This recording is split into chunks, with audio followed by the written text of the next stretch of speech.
Baik, selamat pagi untuk kita semua. Pada pagi hari ini kita akan memulai pelajaran kita tentang pendahuluan. Yang pertama, A. Pengertian katekese. Asal kata kateketik berasal dari kata Yunani katece, bentukan dari kata kat yang berarti pergi atau meluas, dan dari kata echo yang berarti mengemakan atau menyuarakan. Jadi, katece berarti menggemakan atau menyuarakan keluar. Kata ini mengandung dua pengertian. Yang pertama, katece berarti pewartaan yang sedang disampaikan atau diwartakan. Yang kedua, katece berarti ajaran dari para pemimpin. Yang pertama, konsep gereja atau kelembagaan. A. Konsep katekese gereja purba zaman para rasul. Katekese adalah penyampaian ajaran Yesus bagi calon-calon pemantian. Inti katekese para rasul tentang wafat dan kebangkitan Kristus itulah yang menjadi pokok iman.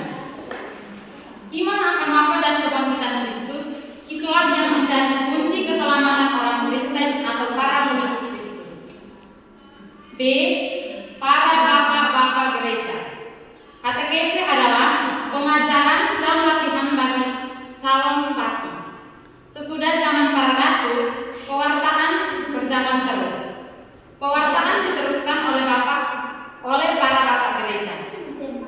Pewartaan para bapak gereja memperoleh peneguhan dari Santo Paulus yang menyatakan, "Akulah yang dalam Kristus Yesus telah menjadi bapakmu oleh Injil yang kuberikan kepadamu."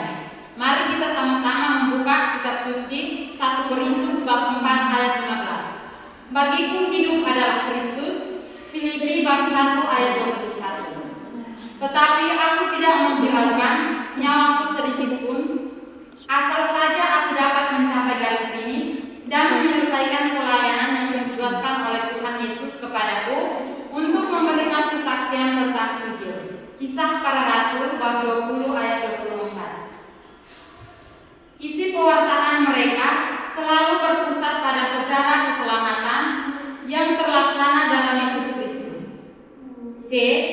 Konsep gereja abad ke-8 sampai ke-9 memunculkan istilah katekismus yang dipahami sebagai pemberian pelajaran agama kepada orang tua atau wali baptis dari anak-anak yang akan dipermandikan. Yang berikut D. Konsep Conciliis Trente. Katekese ialah penyampaian segala pengetahuan tentang ajaran gereja. Sebagai reaksi terhadap kaum reformasi, menurut Luther, gereja Katolik melalui tokoh-tokoh terkemuka, yaitu Canisius dan Bellarminus, menerbitkan katekismus yang isinya mengenai iman, harapan, dan kasih, ditambah dengan sakramen-sakramen dan kebenaran-kebenaran Kristiani lainnya yang lebih merupakan pembelajaran. Yang berikut E. Konsep Konsili Vatikan II mengatakan katekese ialah usaha pewartaan sabda Allah yang membina penghayatan iman perorangan dan iman jemaat dalam hidup sehari-hari. Yang berikut F. Konsep kitab hukum kanonik, Kanon 773. Katekese diartikan sebagai pengajaran dan refleksi atau pengalaman hidup Kristiani. Kepada gereja dipercayakan oleh Kristus Tuhan, gimana agar gereja dengan bantuan Roh Kudus menjaga kebenaran yang diwahyukan tanpa celah. Gereja mempunyai tugas dan hak asasi untuk mewartakan Injil kepada segala bangsa. G. Kongregasi untuk Iman di dalam buku Petunjuk Umum Katekese merumuskan bahwa katekese adalah petunjuk pelayanan sabda yang mematangkan pertobatan awal untuk menjadikan suatu pengakuan iman yang nyata. H. Konsep katekese gereja Indonesia berpatokan pada Konsili Vatikan II dan menyesuaikan dengan situasi konkret yang dihadapi oleh umat Katolik Indonesia. Maka pada pertemuan kateketik antar keuskupan kedua se-Indonesia atau disebut PKKI kedua di kalender tahun 1980 lahirlah rumusan katekese umat yang diartikan sebagai komunikasi iman.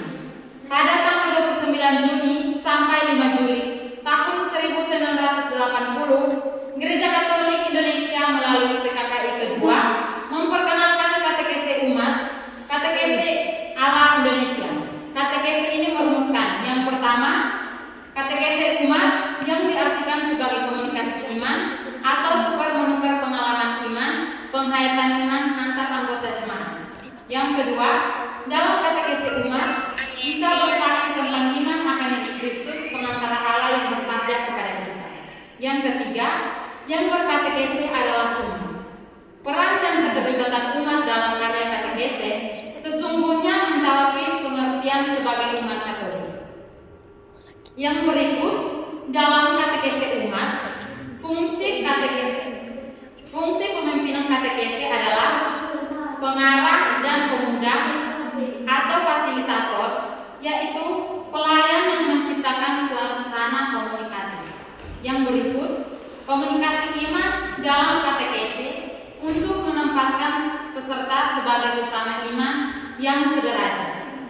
Mereka saling bersaksi, berdialog dalam suasana terbuka, ditandai sikap saling menghargai dan saling mendengarkan. 2. Konsep para penulis atau ahli katekese. Penulis atau ahli kateketik merumuskan istilah katekese beraneka ragam. Ada yang merumuskan istilah katekese dari sudut akar kata bahasa. Yang lain mencoba memahami dari sudut fungsi. Yang pertama, Yakub Papo dalam bukunya Memahami Katekeses merumuskannya dari sudut bahasa. Katekese berakar pada kata Yunani katece, bentukan dari kata kat yang berarti pergi atau meluas, dan dari kata echo yang berarti menggembangkan atau menyuarakan. Kata ini mengandung dua pengertian. Yang pertama, kateke berarti pewartaan yang sedang disampaikan. Yang kedua, kateke berarti ajaran dari para pemimpin. Menurut Dr. Martinus Telambanau dalam bukunya yang berjudul Ilmu Kateketik, dia mengatakan bahwa dalam kitab suci terdapat sejumlah kata katekese. Arti aslinya membuat bergema, menyebabkan suatu bergaul. Kata katekese ditemukan dalam Injil Lukas bab 1 ayat 4 yang mengatakan diajarkan. Dalam Kisah Para Rasul bab 18 ayat 12 mengatakan pengajaran dalam jalan Tuhan. Dalam Kisah Para Rasul bab 21 ayat 21 mengatakan mengajar. Dalam Roma bab 2 ayat 18 mengatakan diajar. Dalam 1 Korintus bab 14 ayat 19 mengatakan mengajar. Dan dalam Galatia bab 6 ayat 6 mengajarkan tentang pengajaran. Yang berikut istilah-istilah. Terdapat berbagai macam istilah yang berhubungan dengan katekese. Istilah-istilah itu perlu diketahui agar lebih dipahami makna dan karya katekese. Yang pertama, katekese. Usaha pengajaran atau pendidikan agama bagi calon permandian atau bagi umat. Yang kedua, kateketik. Pemikiran yang sistematis dan pedagogis tentang ajaran agama bagi manusia dalam situasi konkret hidupnya. Yang ketiga, katekis. Guru agama atau orang yang berkarya.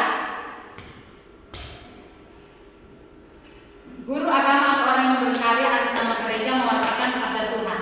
Yang keempat, katekismus. Buku yang berisikan ajaran-ajaran gereja atau gereja yang penting dalam bentuk tanya jawab. Yang kelima, katekumen. Calon-calon permandian yang sedang dipersiapkan dengan pelajaran agama untuk menerima permandian. Yang keenam, katekumenan. Artinya masa persiapan atau masa pendidikan bagi calon-calon permandian. Yang ketujuh, kateket artinya orang yang ahli dalam bidang katekese. Yang berikut C. Katekese dalam tugas pastoral gereja. Yang pertama, pewartaan atau katekese. Katekese sebagai komunikasi iman adalah usaha untuk saling menukar pengalaman iman, meneguhkan, mengembangkan, mengarahkan, serta menggerakkan kembali imannya. Yang kedua, ibadat atau liturgi. Ibadat adalah perayaan iman.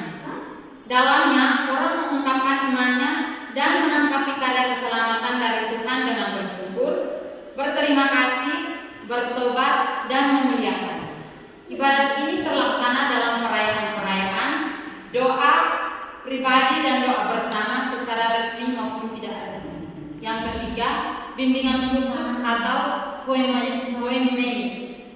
Bimbingan khusus ialah suatu bentuk pelayanan iman dengan memberikan bimbingan khusus bagi kelompok khusus, misalnya kerasulan kamar tamu, kunjungan keluarga, dan bimbingan kelompok pelajar.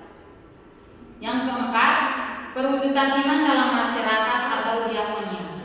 Diakonia adalah suatu bentuk pelayanan iman dengan mencarikan nilai iman yang dibentuknya sangat manusiawi dan malahan profan sehingga langsung berfungsi dan berhasil bagi perkembangan masyarakat. Tugas ini dapat terwujud dalam berbagai bentuk, misalnya pelayanan yang ikhlas seorang guru, pelayanan dari seorang ibu keluarga, pegawai, pengusaha, petani di tempat kerja mereka masing-masing. Yang kelima, bentuk jemaat atau koinonia. Pembentukan jemaat atau koinonia adalah suatu bentuk pelayanan iman yang memperhatikan segi kebersamaan dalam jemaat. Misalnya, kerukunan dan kerjasama dalam umat, nilai-nilai dan ciri khas kehidupan kelompok umat dan sarana-sarana. Yang berikut D. Hubungan ilmu-ilmu lain dengan katekese.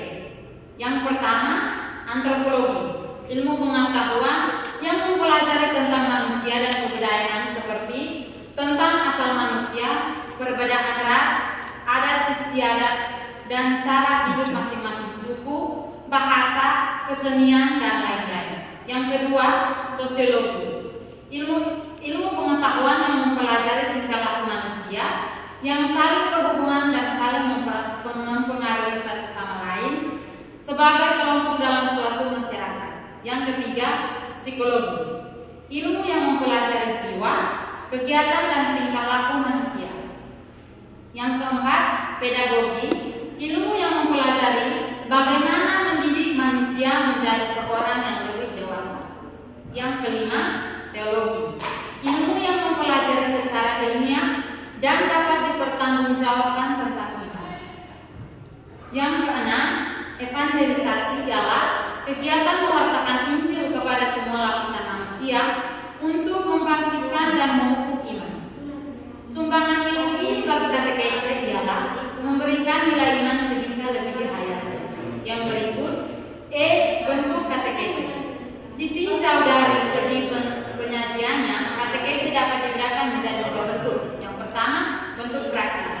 Bentuk ini mengarahkan peserta katekese untuk bergiat dan rajin mempraktekkan kehidupan agamanya, misalnya rajin berdoa, rajin beribadah dan berdevosi, bergairah, menghindari perayaan ekaristi dan perayaan lain, mengenal baik masa-masa liturgi dengan segala sarana dan peralatannya. Sumber utama ialah liturgi katekese. Yang kedua, bentuk historis. Bentuk ini memperdalam pengenalan umat akan sejarah penyelamatan dari pihak Allah yang diawali dengan janji-janji manusia dalam perjanjian lama, memuncak dalam pribadi Yesus Kristus dalam perjanjian baru. Yang ketiga, bentuk sistematis. Bentuk ini menyajikan kepada umat ajaran teologis dan dogmatis yang tersusun secara sistematis, singkat, padat, dan jelas. Sumbernya adalah buku katekismus. Yang berikut, sejarah katekese. Yang pertama, abad pertama, sifat katekese misioner. Pada masa gereja purba, katekese ditunjukkan kepada orang dewasa karena pada masa itu gereja lebih menekankan penyebaran iman dan kegiatan misioner. Yang kedua, orang Yahudi kafir keluarga pendamai. Kepada orang Yahudi, para misionaris meyakinkan bahwa Yesus Kristus adalah Mesias yang dijanjikan. Yang berikut pada abad kedua dan ketiga, bentuk katekese. Yang pertama, bimbingan kelompok yang disusul dengan pembaptisan kelompok. Yang kedua, mulai didirikan sekolah-sekolah kateketik untuk pembinaan para katekis. Yang ketiga, selanjutnya disampaikan pewartaan Injil dan pengajaran tentang pokok-pokok iman Kristiani. Yang keempat, metode yang digunakan adalah metode menghafal.